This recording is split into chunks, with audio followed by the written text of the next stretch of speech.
નમસ્કાર દર્શક મિત્રો, બોડેલી નંબર 1 ન્યૂઝ ચેનલમાં આપનું સ્વાગત છે। હવે જોઈએ આજના તાજા સમાચાર।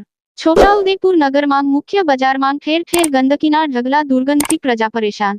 છોટાઉદેપુર નગરમાં છેલ્લા કેટલા સમયથી કચરો અને ગંદકી બાબતે ભારે સમસ્યાનું સર્જન થયું છે। યોગ્ય સફાઈ હાથ ન ધરતા કીચડ અને ગંદકી ફેલાતા મુખ્ય બજારોમાં કચરાના ઢગલા દુર્ગંધ મારે છે, જેને સાફ કરવાનો તંત્ર પાસે સમય નથી।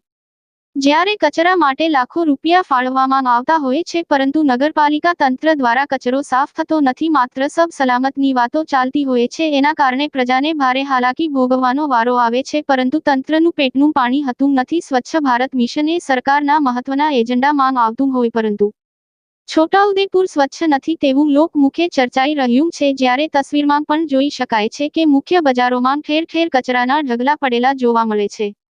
છોટાઉદેપુર નગરના મુખ્ય બજારમાં જ્યાં શાક માર્કેટ ભરાય છે, તેની આસપાસના વિસ્તારોમાં કચરાના ઢગલા અને પ્લાસ્ટિક જોવા મળી રહ્યું છે। જે પ્લાસ્ટિક અને ગંદો કચરો આજરોજ બપોરના 12 કલાક સુધી સાફ કરવામાં આવ્યો ન હતો। સદર જગ્યા ઉપર ખાણીપીણીની લારીઓ ઊભી રહેતી હોય, જ્યારે શાક માર્કેટ પણ ભરાતું હોય, ત્યાં નગરની પબ્લિક ખાવા અર્થે આવતી હોય છે, પરંતુ કચરાના ઢગલા ભારે દુર્ગંધ ફેલાવતા હોય અને સાથે સાથે મચ્છરોનો ઉપદ્રવ હોય, અન્ય જીવાતો બાજુમાં આવેલું તળાવના કારણે ઉડતી હોય, ડેન્ગ્યુ, મલેરિયા જેવી બીમારીઓ પ્રજાને થાય તો જવાબદારી કોની? શું આ કચરાના ઢગલા સાફ કરવામાં આવશે કે કેમ?